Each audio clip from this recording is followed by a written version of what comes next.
Saint Antony of Egypt. He lived in the 3rd and 4th century, and it was in Upper Egypt at Memphis in Egypt, northern Africa. Now, and when he was quite young, and he inherited quite an estate from his parents who had died. And when he was in a sermon, he was listening, and then there was a story told about Jesus, and in that story, Jesus was saying to a rich person that person, maybe as an advice, how to get treasure in heaven, to sell what he had and give them the money to the poor. And then he would get treasure and richness in the heaven. Now, and Saint Antony of Egypt really understood that, the way he did it, and then he sold his estate and he gave the money to the poor, and he started to live then quite in poverty. He was only living on a rush mat, and he was only eating bread and salt and water, and he was only eating at night. Now, he wanted then to live more, even as Jesus did when he was 40 days in the desert, and he went to the desert for 20 years living there. He got 105 years old. So when he was 35, he went into the desert until he was 55. While he was in the desert, there are stories told about that Satan wanted to tempt him, and it is often the pictures in art that there were many animals climbing into the room, storming the room, all sorts of animals, leopards, scorpions, all sorts of animals, lions, whatever, all coming into the room. And then it's sometimes depicted that he was able to tempt these wild animals, and that is why he's the patronage of domesticated animals. Now, when he was 55, he went back. He would gotten from a friend bread and water where he was living in the caves in Egypt during the time. Now, he went back when he was 55, and many people wanted to get advice from him, and he had been disciples, and he was doing gardening and mat making, and he also was when asked about something, and his answer was then that he wanted to get the guidance of God, rather from the nature, which was always present, than reading books. And another of his maxims was that the best way to know God is to know oneself. And that is according to Malcolm Day's The Treasury of Saints book on the pages 30 and 31. Hi, welcome. I am trying to learn Biographyology. Today, Saint Antony of Egypt. And after we've done that, we're gonna do standing yoga. And if you participate in the standing yoga, then it's relatively honest. Saint Antony of Egypt, he lived in the 3rd century. And the feast day is the 17th January. He's a patronage of desert monks and of domestic animals. There are paintings by Hieronymus Bosch, Temptation of Saint Antony, and by Jan V. Elver Rücker, Temptation of Saint Antony, and by Joachim Pétinier, Temptation of Saint Antony. Profile: desert, hermit, and early proponent of the monastic ideal.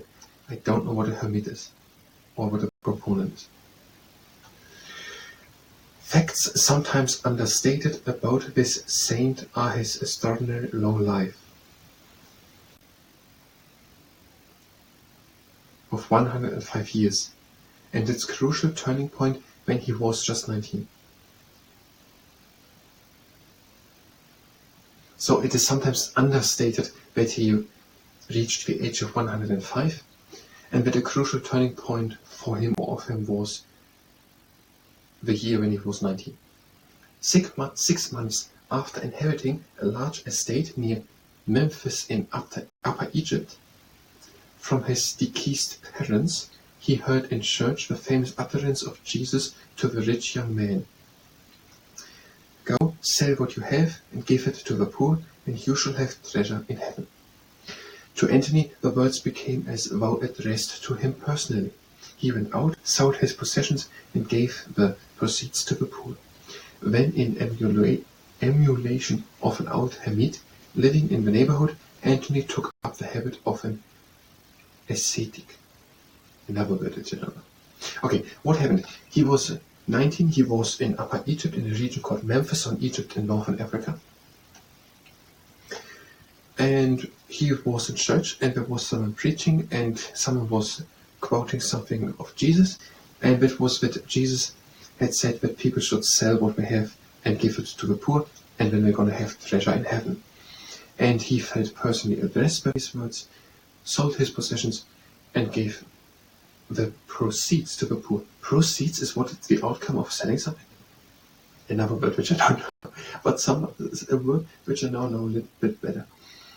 Now, he ate only bread and a little salt and drank nothing but water. He was drinking only water, ate bread, only bread, and a little salt.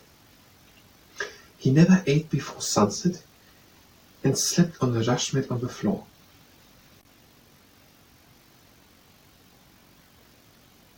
He never ate he never slept before sunset. He never ate before sunset and slept on a rush mat on the floor. So a not really comfortable bed that he chose, and also that he chose to eat only after the sun has set. Yearning to live a life still closer in union with God and to imitate Christ in the wilderness, Antony, at the age of 35, embarked on his famous flight from the world, which would last for 20 years. His home became a few caves at the top of a cliff in the Egyptian desert.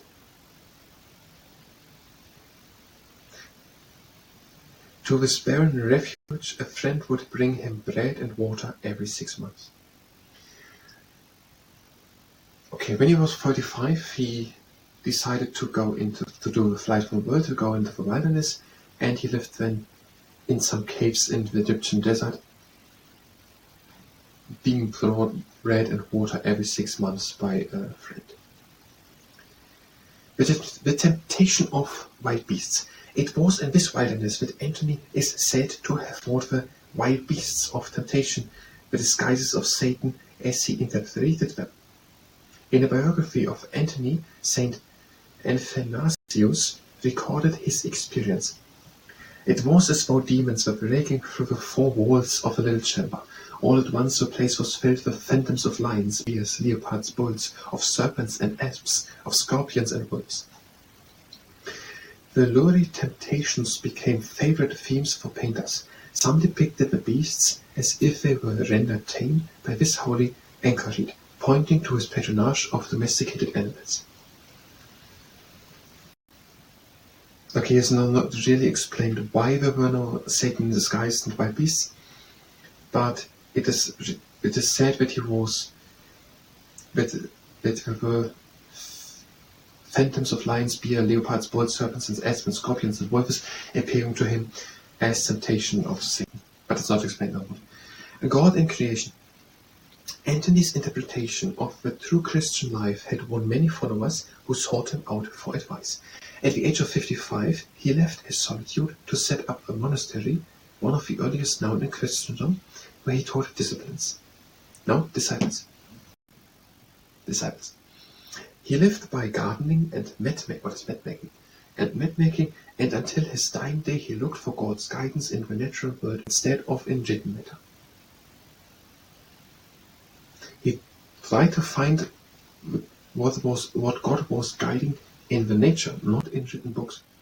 When asked how he could manage without the Bible, he pointed to the landscape and replied, "My book is the nature of created things, and it is present when I want to read the words of God." Okay, at 55, he left his solitude and founded a monastery where also no other people wanted to live the way he was living. And he was not so much reading the Bible or other things. He was saying that the nature of created things is his book, and it is present when he wants to read the words, the words of God, whenever he wants to.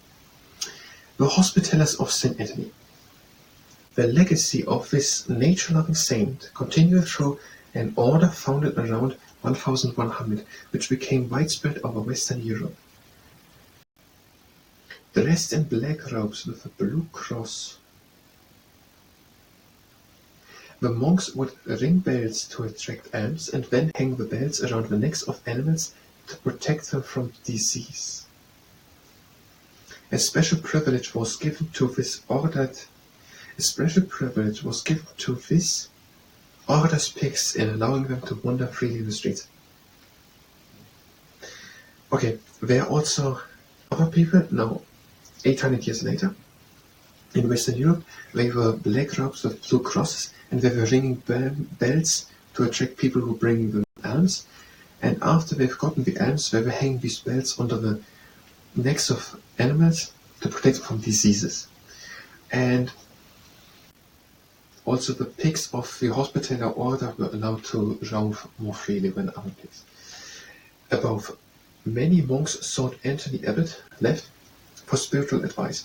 One of his maxims was that the first step to knowing God was to know oneself. Okay, we read that page, and I already sense that there are a lot of good information for our presentation, which we try to do in the next part. So, if you were here for Biographyology, we're going to go directly to the next part of Biographyology, and we're going to read it all again, trying to gather the information together and make a more or less good structured presentation out of it, and we try to make them then out of memory. Means if you were here for Biographyology, you can go directly to the next part of Biographyology. If you stay here and participate in the standing yoga, then that's what you ask. The feet are standing together and breathing in and lifting the arms up. And again, out and down. In and up. Out and down. In and up. And out and out to the side. In and up. Und out to the other side.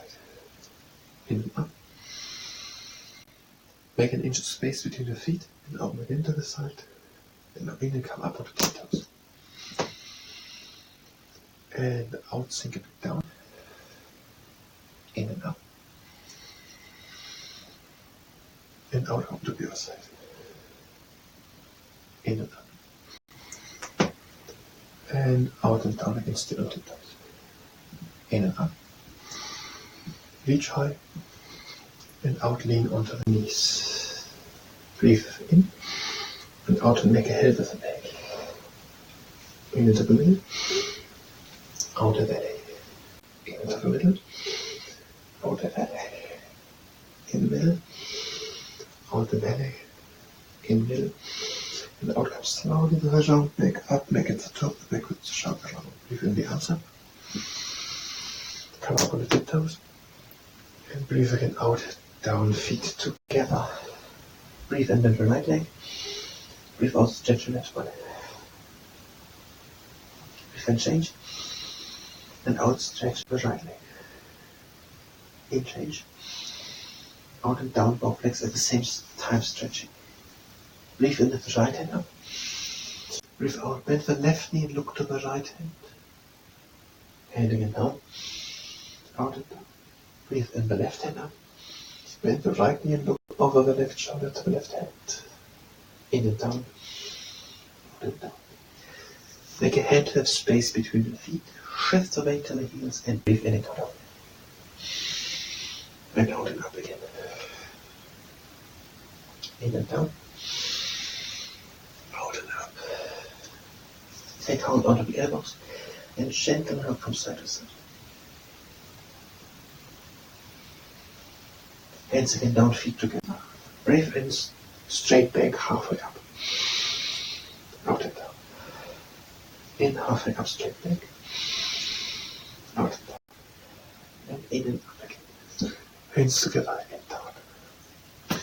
The toes are pointing to the outside. We're having an unaligned space between the heels. Breathe in, lift the arms up. And breathe out and sink down. Place the elbows against the inside of the knees. Breathe in and straighten up. And breathe out and come with the back up. Breathe again in. Out again down. Breathe again in, straighten up. And out with the back again up. Again in. Out and down. Breathe in, straight up. And out and come slowly. One straight line upwards, heads down. And the toes again to the outside. And arms to the sides. Breathe in. And breathe out. Go in front. This can go onto the back. Breathe out. Make a round back. And breathe and come with the crown of the head first up. And again, breathe in. And out, go with a straight back in front. This crown can go onto the back. And a round back. And breathe in the crown of the head first up. The feet together. and breathe in, lift the arms up. Breathe out, draw the shoulder blades together. In and up. Out and back again.